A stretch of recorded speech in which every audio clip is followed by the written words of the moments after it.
지금부터 상대도수의 그래프에 대해서 공부해 보도록 하겠습니다. 앞부분에서 우리는 상대도수에 대해서 개념을 공부했었는데요. 이 상대도수라는 것은 항상 이 전체 도수 중에서 그 도수가 차지하는 그 비율이다 라고 해서 전체 도수분의 도수로 이렇게 정의를 했습니다. 그래서 우리가 그 앞부분에서 이 상대도수 이 분포표에 대해서 우리가 그 공부를 했었죠. 가령 여기 점수가 되고요. 이쪽이 이 상대 도수가 됩니다. 그래서 60점 이상, 70점 미만이 그 상대 도수가 0.1이고요. 70점 이상, 80점 이상, 90점 미만, 90점 이상에서 100점까지 해서요. 이 각각의 상대 도수가 0.3이었고요. 이게 0.4고 이 0.2라고 이렇게 하겠습니다.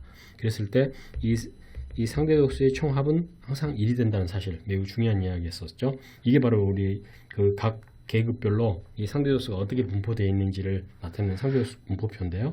이걸 우리가 그래프로 그려 보도록 하겠습니다. 그러면 그래프를 그리면 이 가로축에 이게 점수가 되겠죠. 이 세로축에 여기가 이 상대 도수가 되겠습니다. 그래서 여기 60점이 되고요. 60점, 70점, 80점, 90점, 이렇게 100점 이렇게 되겠습니다. 그러면 60에서 70점 사이가 상대도수 0.1이죠. 그래서 이렇게 잡고 이렇게 직사각형을 이렇게 그릴 수가 있겠습니다. 70점에서 80점 사이가 0.3이니까요. 0.3이고요. 이런 직사각형을 우리가 그릴 수가 있겠습니다. 그리고 80점, 90점 사이가 이제 0.4가 되겠죠. 그래서 이런 직사각형이 이제 그려지고요. 90점에서 100점 사이가 바로 0.2가 되겠죠. 그래서 이런 직사각형이 그려집니다. 그래서 이러한 우리가 그 도수 분포표를 이런 그래프로 나타낸 직사각형 그래프를 우리는 히스토그램이라고 이야기하는데요. 이 상대도수인 경우에는 이렇게 직사각형으로 나타낸 것을 바로 우리는 상대도수의 이 그래프다 이렇게 표현합니다. 그리고 또한 이 도수분포 다각형에서는 어떻게 그랬습니까? 각각의 이 중점을 잡았었죠. 이렇게 중점을 잡아서 이쪽을 이렇게 연결한 이 선을 바로 우리는 도수분포 다각형이라고 이야기했는데요.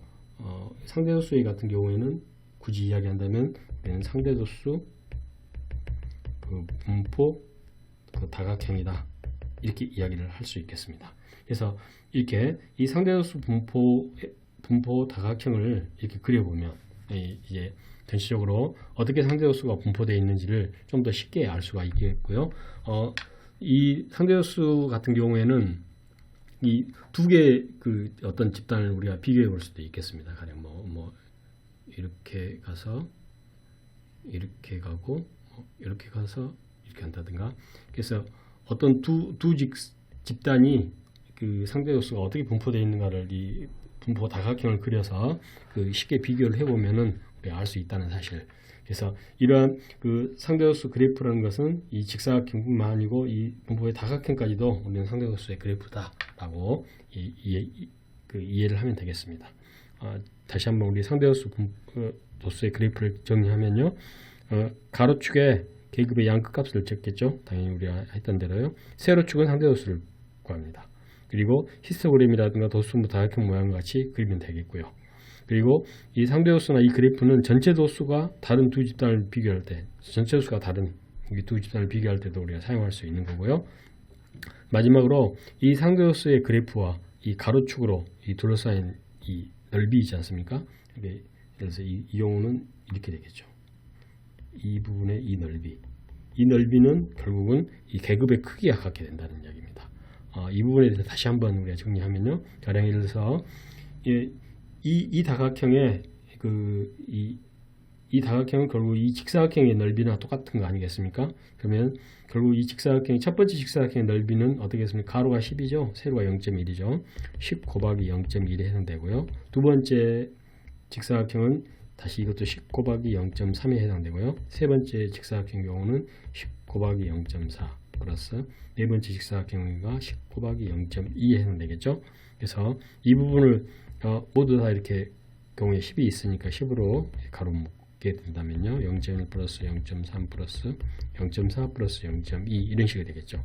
그래서 10 곱하기 0.1에서 0.2, 3, 0.4, 0.1을 다 더하면 모든 도수의 상대 도수의 합은 바로 1이 되겠죠. 그래서 바로 이게 10이 되는 거서 이 10은 바로 이 계급의 크기다 라는 사실을 우리가 알 수 있게 되기 때문에 다시 이야기해서 이 상대 도수의 그래프에서 이 가로축으로 둘러싸인 이 도형의 넓이의 이 총합은 바로 이 계급의 크기와 같다라는 사실을 다시 한번 이렇게 해서 정리했습니다. 지금까지 상대 도수의 그래프에 대해서 공부를 했습니다.